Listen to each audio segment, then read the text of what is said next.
নবী করিম সাল্লাল্লাহু আলাইহি সাল্লাম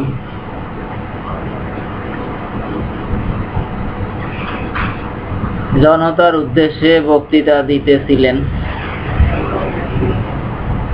তিনি বলিলেন, তোমরা কি জানো আজ কোন দিন? তাহারা বলিলেন, আল্লাহ এবং তাহার রাসূলই এই সম্পর্কে অধিক জানেন।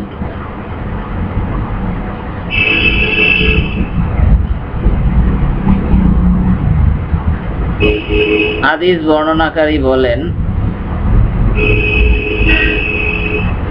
ইহাতে আমরা মনে করিলাম হয়তো তিনি অন্য কোনো নামে এই দিনটির নামকরণ করিবেন।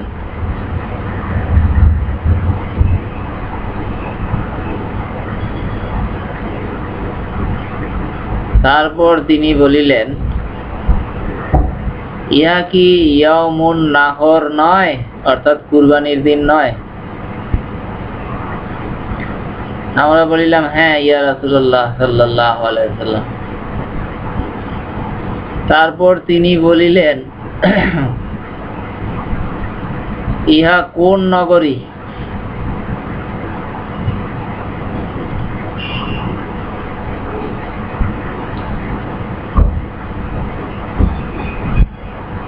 ইহা কি হারাম নগরী নয়, অর্থাৎ নিষিদ্ধ বা সংরক্ষিত নগরী?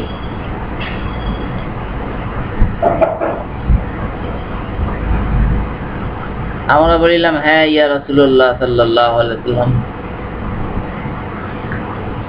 তিনি বলিলেন,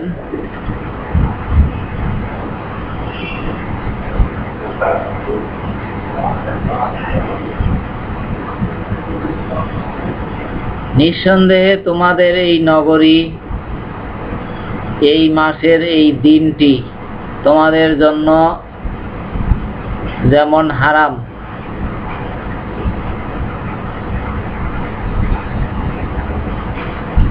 তোমাদের রক্ত, সম্পদ,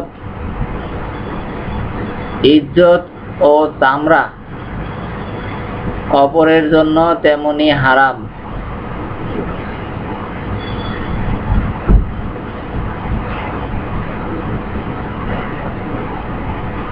অর্থাৎ অন্যায়ভাবে এতে হস্তক্ষেপ করা নিষিদ্ধ। শোনো, আমি কি তোমাদের নিকট পৌঁছাইয়া দিয়াছি, অর্থাৎ আল্লাহর বাণী পৌঁছাইয়া দিয়াছি? আমরা বলিলাম, হ্যাঁ।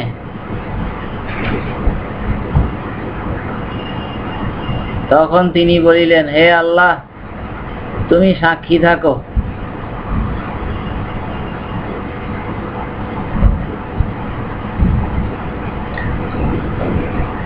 উপস্থিত ব্যক্তি যেন অনুপস্থিতের নিকট পৌঁছাইয়া দেয়, অর্থাৎ আমার বাণীগুলি।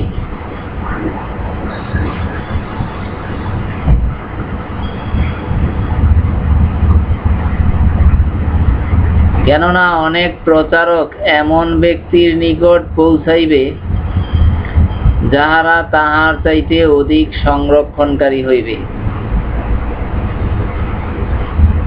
প্রকৃতপক্ষে ব্যাপারটি তাহাই।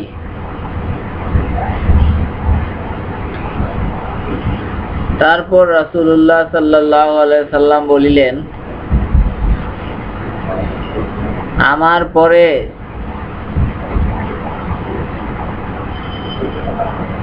একে অপরের গলা কাটিয়া কুফরির দিকে ফিরিয়া যাইও না।